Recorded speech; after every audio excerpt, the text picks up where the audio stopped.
If today we're able to create a two-headed dog with 6 legs, is it possible that a similar creature existed thousands of years ago?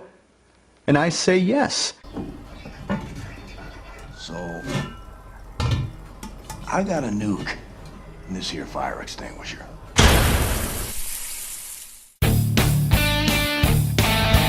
It's a linear first-person shooter, developed by Machine Games and published by Bethesda. It's a sequel to 2014's Wolfenstein: A New Order, and you continue to fight as William Blazkowicz to liberate the world from Nazi oppression. Hello, my baby. Hello, my honey. Hello, my ragtime gal. The gunplay is fast and enjoyable as it was in the first game, the environments are varied and fun to navigate, the graphics and effects are really actually quite good, and the set pieces are often outrageous but a lot of fun.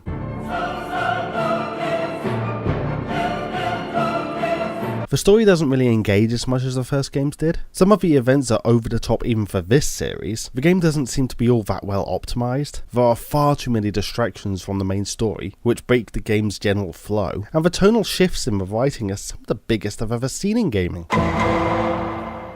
First of all, we need to get the main question out of the way. Is the new Colossus fun?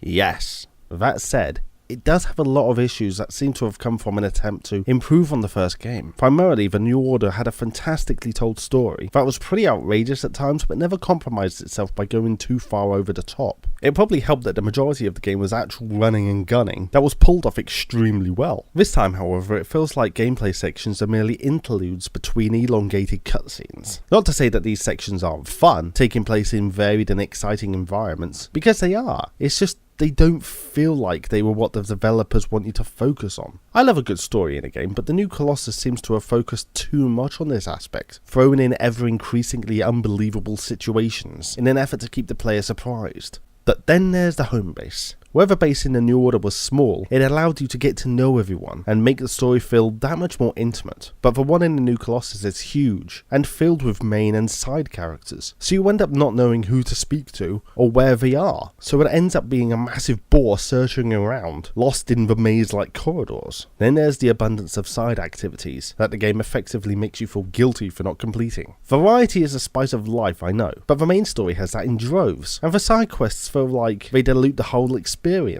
In short, it's a fun if tonally inconsistent romp that drags on quite a bit in the many instances you are not in the heat of battle. The makings of a solid sequel lost in an attempt to make everything bigger and better.